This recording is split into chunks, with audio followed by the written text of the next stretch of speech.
একজন নামকরা মিস্ত্রি, যিনি তার জীবনভর ঘর তৈরি করে গেছেন। সুদীর্ঘ ৩-০ বছর তিনি একটি নামী কোম্পানিতে কাজ করেছেন। তিনি ছিলেন দক্ষ, পরিশ্রমী আর সৎ একজন মানুষ। কিন্তু সময় কারো জন্য থেমে থাকে না। বয়স বেড়েছে, শরীরেও আগের মতো জোর নেই। একদিন তিনি কোম্পানির মালিকের কাছে গেলেন। বললেন, স্যার, আমি অনেক বছর আপনাদের সাথে কাজ করেছি। এখন আমি অবসর নিতে চাই। বাকি জীবনটা পরিবারের সঙ্গে কাটাতে চাই। মালিক শান্তভাবে বললেন, অবশ্যই, আপনি এর যোগ্য।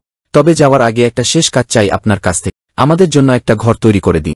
এটাই হবে আপনার শেষ প্রজেক্ট।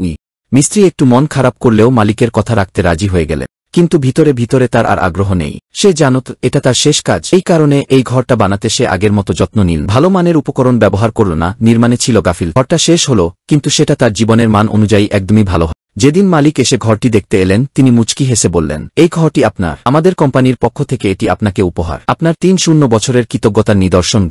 স্তব্ধ হয়ে গেল। পায়ের নিচের মাটি সরে গেছে। তিনি চুপ করে বসে পড়লেন। চোখে জল নিয়ে শুধু বললেন, জীবনে কত ঘর বানালাম অন্যের জন্য, নিজের জন্য যখন বানানোর পালা এল, তখনই আমি সবচেয়ে খারাপ ঘরটা বানালাম। গল্পের শিক্ষা, আমরা যেভাবে জীবন যাপন করি, প্রতিদিনকার কাজগুলো, সেগুলোই গড়ে তোলে আমাদের ভবিষ্যৎ। কখন যে আমরা নিজের জন্যই কিছু গড়ে তুলছি তা হয়তো বুঝতেও পারি। তাই প্রতিটা কাজ, প্রতিটা দিন মন দিয়ে করা উচিত, যেন পরে আফসোস না করতে হয়।